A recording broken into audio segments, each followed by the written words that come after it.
And here comes somebody else. This meeting has been recorded. Yes, I just recorded it. Oh, here comes everybody. Here comes I'm just gonna close my door. Okay. Hey, Mary. Hey, I thought of you this morning, Laurel. Why is that? I did a job that was talking about basically how to approach negotiation. And the specific example was when speaking with really applicable to any situation, but specifically in this context about closing down jails and defunding and that kind of thing. And basically who's negotiating with who? I don't know who the audience was, but it was basically when whoever the audience was in this context was going up against, the mayor or whoever the funding source was. Right. Basically, the idea was that negotiation had 3 steps, and that was, I wrote them down because I knew I would forget, but I talked to Kate a little while ago and she's like, oh my God, that's great. But the idea that you know what, never mind. I'm not even going to rely on my memory. I'm going to go get this. I was like, well, we make a demand and then we go do a sit-in and then we never leave. That's kind of our negotiations. That's real negotiation for you. You just got to keep being persistent. Don't negotiate. It's our negotiation stance. What I liked was, though, that it's basically, I mean, if anyone who's a parent knows negotiation is you have to address it in a way and approach it in a way that is has at least some flexibility in it, or perceived flexibility.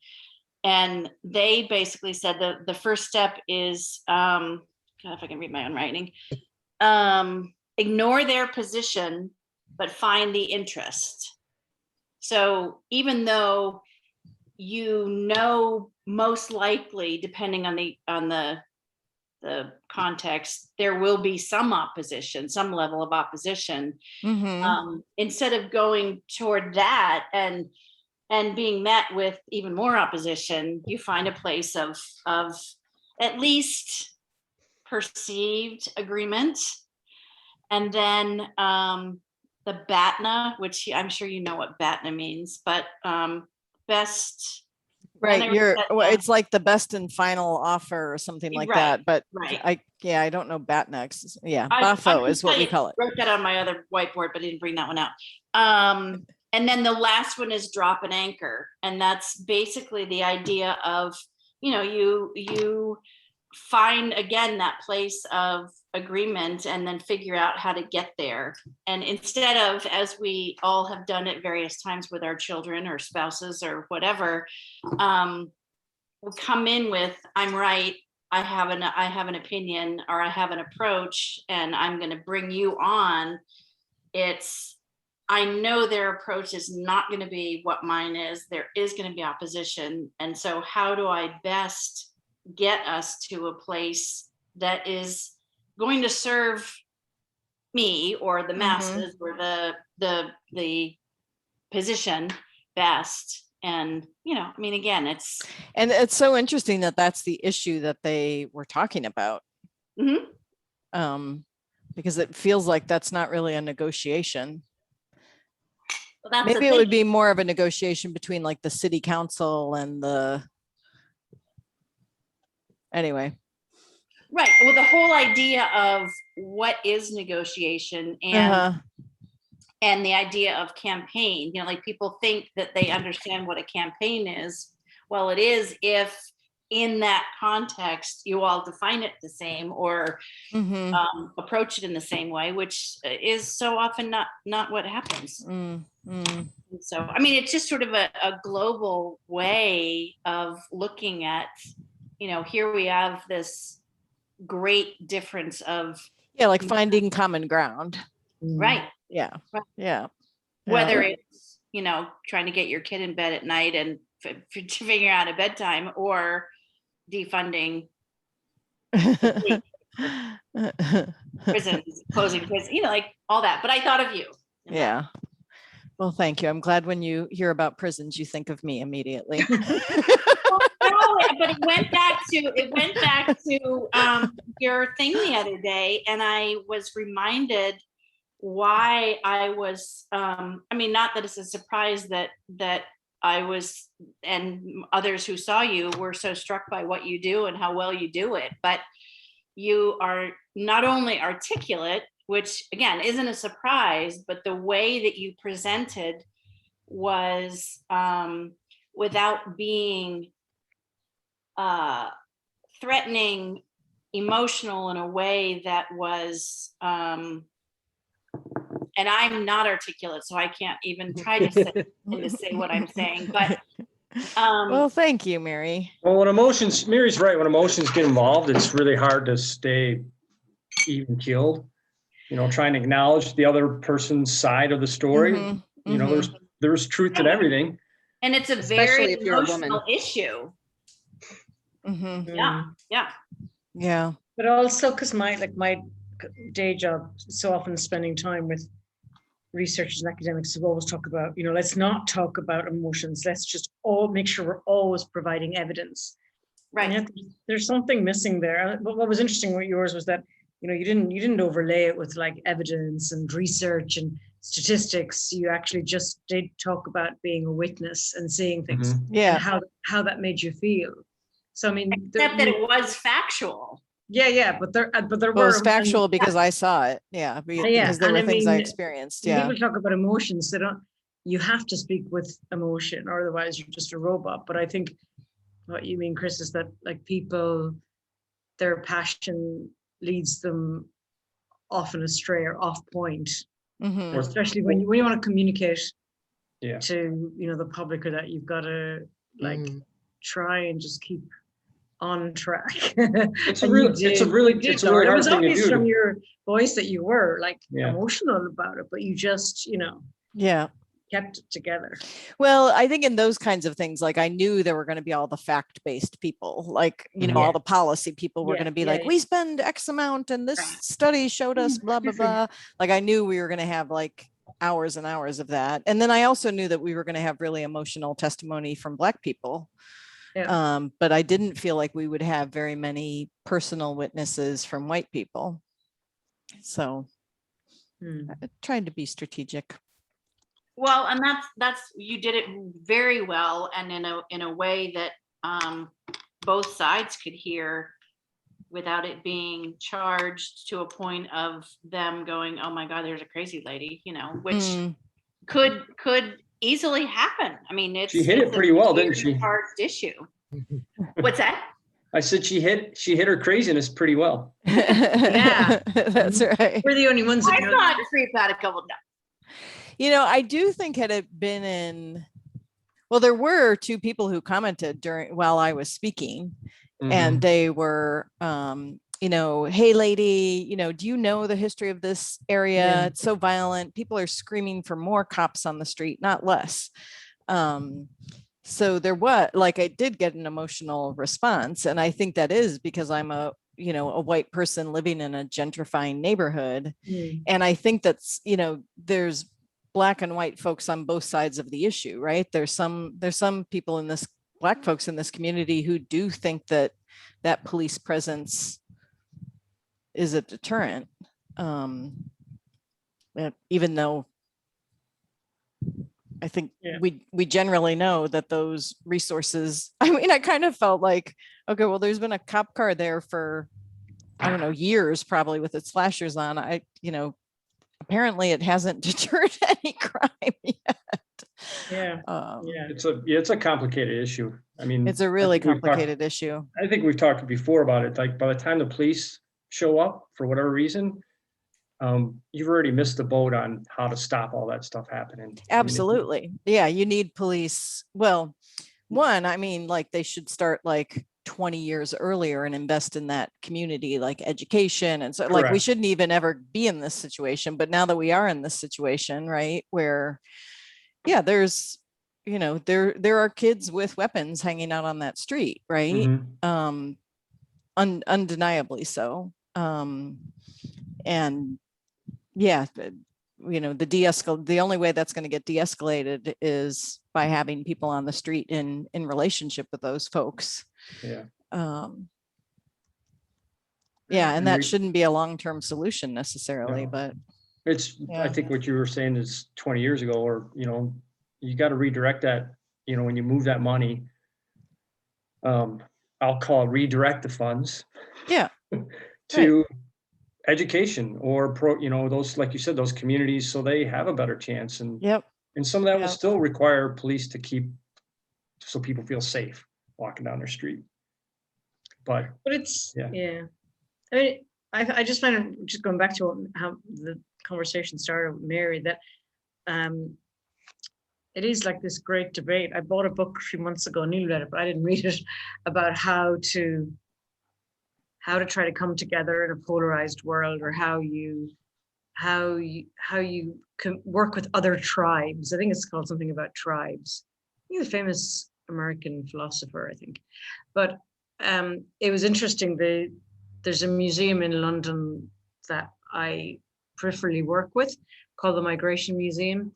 And they started a new campaign, a new education resource, which is looking at the English football team, the national football team, because the European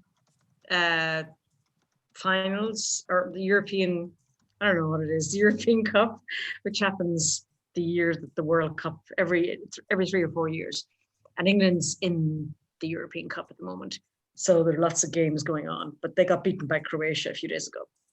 But the Migration Museum has this really nice kind of infographic where they showed that on the England football team, if you removed all of the players who came from migrant backgrounds, how many players would be left on the team? And there were like four or five. Right. And it had called these kind of missing bodies on the football field. And like most people that obviously follow the Migration Museum on Instagram are going to be supporters anyway. But like this one guy kind of made a comment about going like, why are you saying this is a good thing? Like, you know, we have to reclaim our national team is supposed to be our nationality. And of course, like a lot of people with that view, he completely got confused, because the British team, the English team, they are all English or British, but their parents may not have been, you know, or anyway, people immediately started like calling him a racist and, you know, blah, blah, blah, which he probably was. But I just thought I'd go in there. Of course, I had to say something, you being me, but I thought I'll just go in there gently. And I kind of said, you know, nationality is a complex thing. And, you know, we're all a blend of everything, and whatever. Anyway, the way I wrote it, he must have thought like I was on his side, because he came out and went, yeah, exactly. Some of the people on this page are crazy. At last, like a voice of reason. There you've like overcorrected for your message. You're such a good communicator. I mean, it didn't, I read back what I wrote. I was like, okay. And I went, thank you. I always like to be polite with people, even if we have very different opinions. To clarify. Right. And then he came back to me and went, hang on. He says, you're anti-European, you know, and you know, the thing is that like people are just like go against their own races now, and they're, you know, blah, blah, blah. And I said, no, I'm Irish and I'm very pro-European. That's why I voted to remain in Europe, because I was assuming he was talking about a European race, you know. But of course, again, like they following through their rationality, it's like, okay, mate, you think you're a European race, if such a thing exists, but you didn't vote to remain with Europe, I would imagine, in the referendum. So, you know, really what you're talking about, let's just call a spade. What you're talking about are black people and white people. but he couches all his language in this trying to be rational, and it just comes undone. And of course, the more people criticize him, the angrier he was getting. And whereas I thought by approaching it from okay, let's just be really respectful to him and let's like really think this through. But that fell apart pretty quickly. But I would be really interested in knowing how you engage with the other side. I guess you've done lots of work on that, Laurel, right? Engaging with the other side? Not engaging. Well, yeah, engaging with them. I mean, no, not so much. I haven't. That's not my wheelhouse. No, I can only speak of people that are, that I think of like the past 4 years with the whole Trump. Yeah. I have lots of friends and family members that. Yeah, exactly. That's what I mean. People with. They're huge Trump fans. Yeah. So how do we find a way of trying to reach out to people like that? You acknowledge why they're Trump fans, unless it's a reason that you're like totally wrong with. There are people who are just straight up Republicans, and that doesn't matter who runs for office. And it's so you just got to you have to in some ways acknowledge them, and then just try to show them, well, maybe that's not really right in some areas.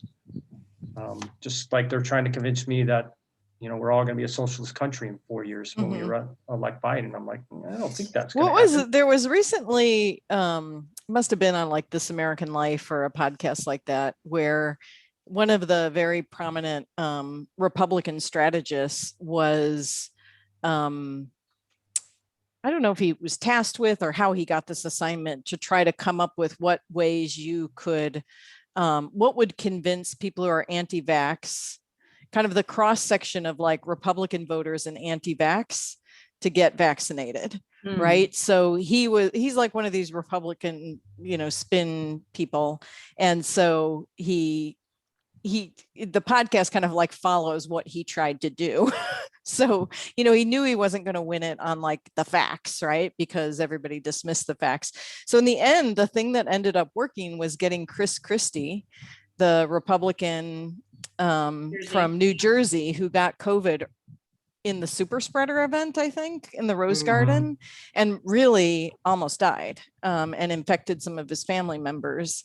That was the thing that got them to kind of move along on the change curve, right? Was having a trusted source. So then at the end, they were kind of saying, so like, how do you scale that up, right? Yeah. But it was kind of interesting. I would think that 600,000 dead people would be scaled up enough. Nope, it's not.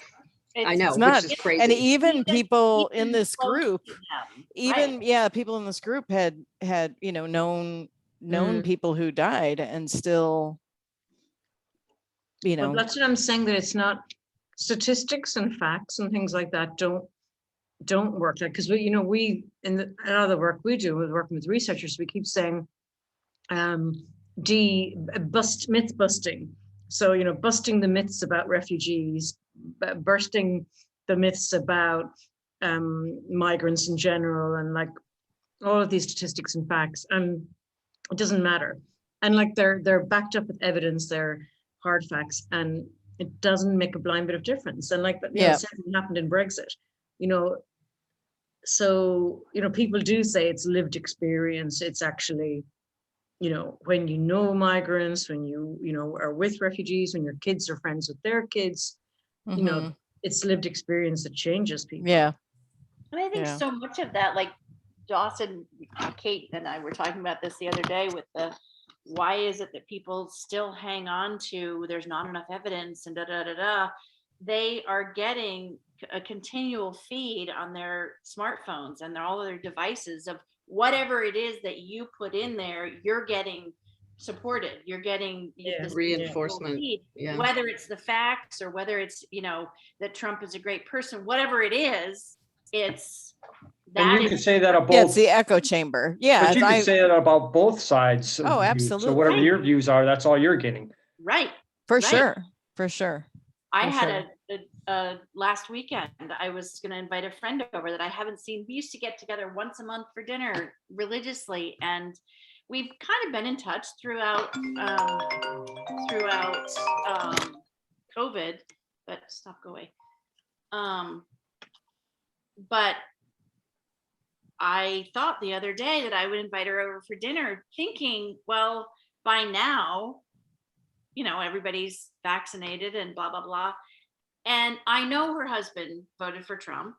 I know that, but she and I and we're good friends, but we just choose not to broach that.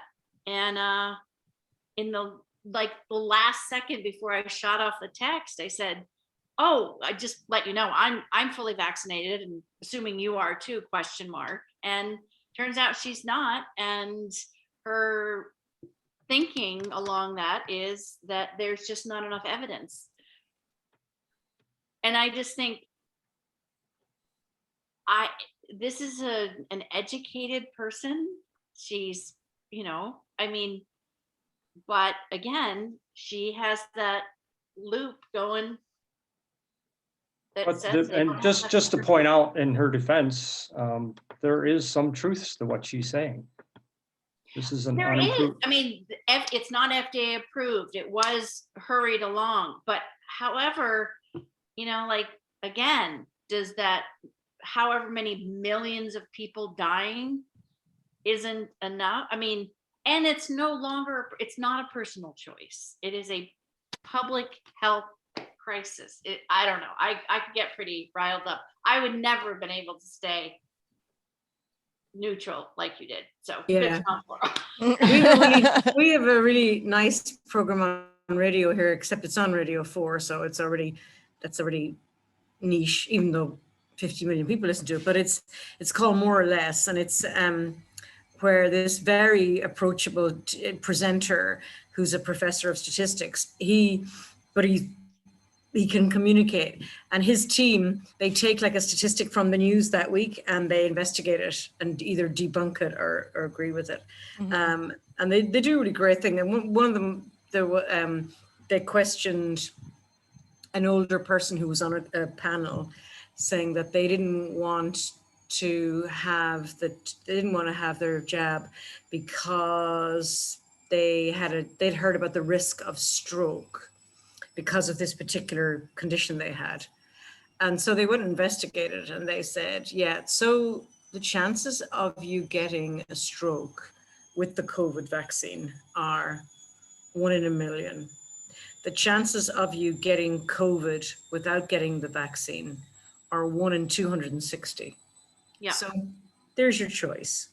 It's still a choice for you, but these are the odds we're working with. I thought that was, I think people can work out the odds of things when you give them choices like that. You're thinking, okay, 1 in a million versus 1 in 260. Mhm. I'm not that great at maths, but I understand that. And it's just like, but then again, it depends whether they believe it or not, right? Right. Yeah. And whether those around them can debunk the fear that is so huge. Yeah. Yeah. Yeah. Mm. Well, It makes Well, me very Peter just sad. got denied entry into Australia. He oh got Oh, shut yeah. down. shoot. Oh, Dana. Yeah, he's pretty pissed off. Jeez. They said that, and I told him, I was like, It was your kind of as he quarantine plan expected. is Yeah. weak. Well, I mean, I told him that he should, instead of saying that, he would quarantine at Simon's house, I was like, you should tell them that you're going to quarantine at his fucking mansion with a private guest house. I mean, that would have been so much better, but he didn't say that. And they said, well, we have these wonderful facilities that you can stay in, and we have mental health support and healthcare workers and to help you pass the time. And it's just like, that's just not realistic. And How much so is that? How much are those facilities? they're thousands of dollars for Yeah. a 2-week stay. Yeah. He told me, and I don't want to say the wrong number, but it was like between $3,000 and $5,000 because you could upgrade your accommodations, of course.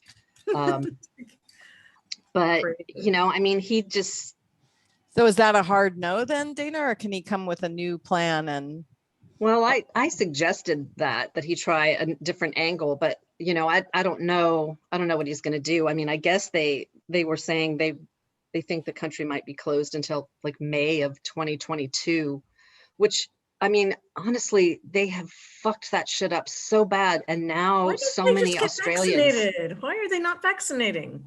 I guess, if I understand it correctly, they didn't order enough vaccines Yeah. at the beginning of the whole process because they're like, we're going to be fine. We've closed the country. Everything is, you know, it's all good. And it was just a gross mismanagement on the Mistake. part of the Yeah. government, you know, to get this shit organized. And so now there are millions of Australians. And I told Peter, I was like, I know this is no comfort to you at all, but I guarantee you there is another group of Australians out there that are in the same situation with you that have, you know, a deadly disease and your parent is imminently close to death. You know, I mean, it's just bullshit. Mm, And I mm. feel so bad for him, and there's Yeah. absolutely nothing that I can do.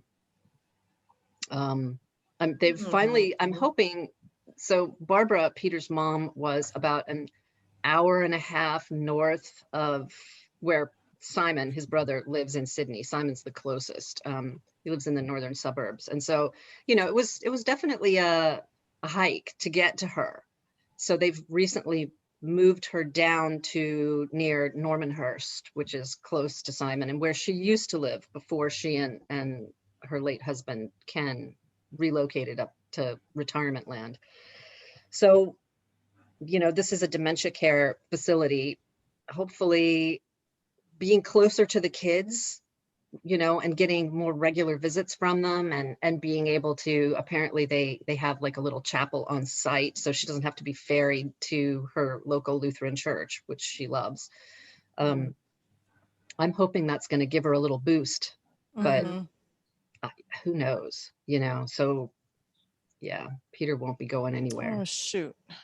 No, Oh, no. I'm so sorry. That's Mhm. so disappointing.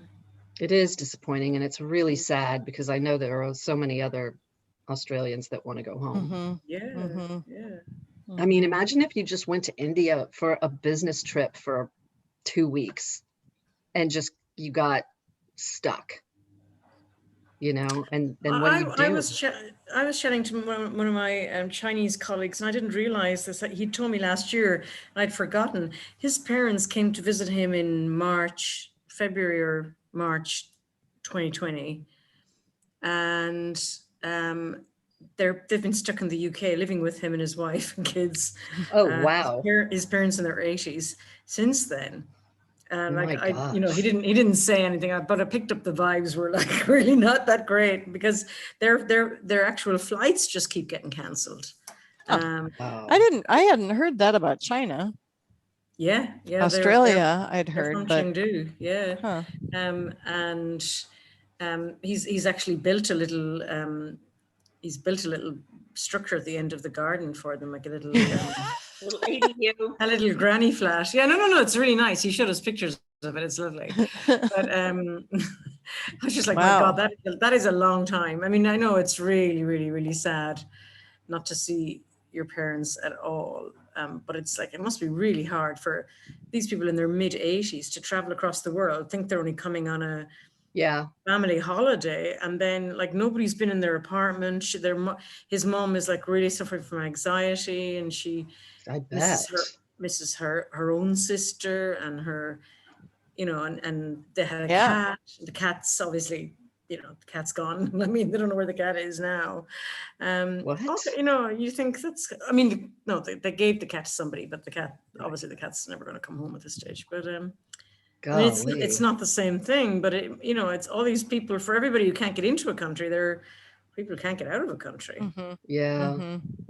Yeah, I thought they And were that was allowing a fear at people. the beginning of all of this, that when Peter was gonna go to Australia, and he was just about to buy his ticket as things were starting to shut down. And I kept telling him, do not, I was just like, you cannot go. I was almost relieved when, you know, when things the It door shut slammed down. shut. Yeah.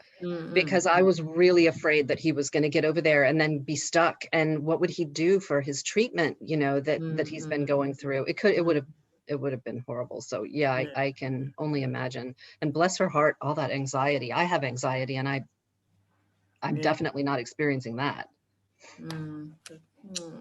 Yeah. Sorry, Chris, what were you going to say? No, it's all right. Mm, What a mess. what a mess. Well, shall we bring some loving kindness into our lives, friends? Sounds like we all need it.